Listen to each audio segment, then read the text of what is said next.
اللہ فرماتے ہیں کہ جس دن یہ اللہ کا عذاب آئے گا، بڑی جھنجھوڑنے والی آیت ہے یہ۔ اللہ اپنے عذاب کی کیفیت کو یہاں بتا رہے ہیں۔ وہ عذاب اگر آ جائے تو تم اس عذاب سے کیسے بچو گے؟ تم اس عذاب سے کیسے بچو گے؟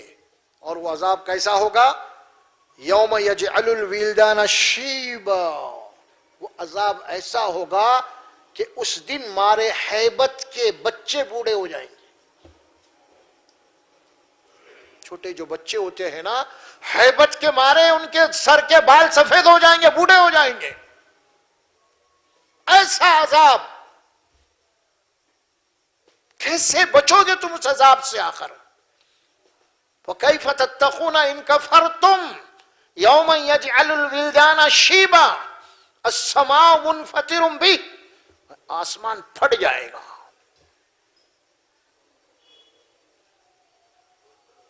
كَانَ وَعْدُهُ مَفْعُولًا، یہ اللہ کا وعدہ ہے، یہ ہونے والا ہے، ہو کے رہیں گا۔ تم نہیں مانتے تو مت مانو، وقت آئے گا تو یہ ہو کے رہیں گا یہ، اور اس وقت تم کو بچنے کے لیے کوئی راستے نہیں رہیں گے، کوئی تمہارا پرسان حال نہیں ہوگا۔ فرمایا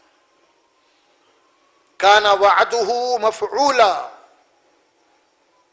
مفعولا کیا معنی؟ یہ ہونے والا ہے۔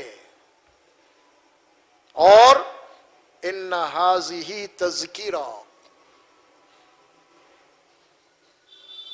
یہ جتنی باتیں آپ کو بولی جا رہی ہیں اللہ کی طرف سے ایک سبق ہے آپ کے لیے، ایک یاد دہانی ہے، ایک نصیحت ہے۔ بول رہے ہیں اللہ تمہاری مرضی ہے، ان ھذہ تذکرہ، بے شک یہ ایک تذکرہ ہے، ایک یاد دہانی ہے، ایک سبق ہے تمہارے لیے، جو پچھلی قوموں کے ساتھ جو اللہ کرا آپ کے سامنے رکھ رہا، اگر آپ بھی کریں گے تو آپ کے ساتھ بھی یہی ہوگا، یہ اللہ بتا رہے ہیں، تم نہیں بچ سکو گے۔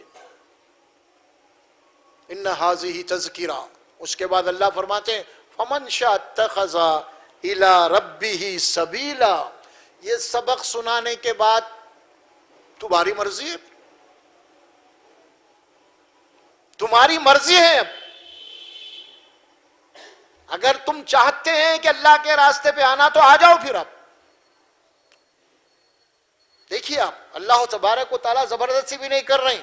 اللہ فرماتے ہیں فمن شاء اتخذ الی ربہ سبیلا، تم میں سے جس کا دل چاہتا ہے وہ ہمارے راستے پہ آ جائے، نہیں تو آزادی ہے آپ کو، کرو نافرمانی کرو، ڈگڈگا دو، فساد کرو، فساد جو کرنا ہے کرو۔ اس کے بعد ٹائم جب تمہارا ختم ہو جائے گا، جو انجام فرعون اس کے لشکر کا ہوا ہے تمہارا بھی وہی انجام ہونے والا ہے۔ ہم تو آزادی دے رہے ہیں تم کو یہ سب بولنے کے بعد، ہم سبق سنا رہے ہیں، پچھلی تاریخیں تمہیں سنا رہے ہیں، یاد دلا رہے ہیں، اس کے باوجود بھی اگر تم اپنی اصلاح نہیں کرے اور وہ راستہ اختیار نہیں کرے جو اللہ تک جانے والا ہے، تو تم اگر اپنی ہی مرضی چاہتے ہیں تو ٹھیک ہے، کھاؤ پیو کچھ دن، کلوا واشربوا قلیلا انکم مجرمون ویل یومئذ للمکذبین، قرآن کہتا ہے کھاؤ پیو کچھ دن، کلوا واشربوا قلیلا کچھ دن، انکم مجرمون کیونکہ تم مجرم ہو، ویل یومئذ للمکذبین، اور دن حق بات کو جھٹلانے والوں کے لیے تباہی اور بربادی ہوگی۔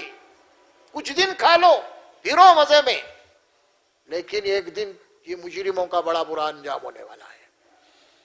یہ اللہ سبحانہ و تعالیٰ سمجھا رہے ہیں فَمَنْ شَاءَ اتَّخَذَ إِلَىٰ رَبِّهِ سَبِيلًا، جن لوگوں کا دل چاہتا ہے وہ آئیں ہدایت کی طرف، آئیں قرآن کی طرف، آئیں نبی کی طرف، اور اپنے حال کی اصلاح کر لیں، انشاءاللہ آپ کامیاب رہیں گے۔ نہیں اس کے بعد بھی اللہ خود آپ کو آزادی دے دیا، جو چاہے کرو، مرضی ہے تمہاری۔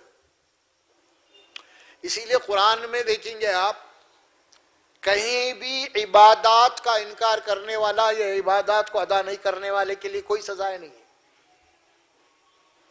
نماز نہیں پڑھ رہا دنیا میں کوئی سزا نہیں اس کی،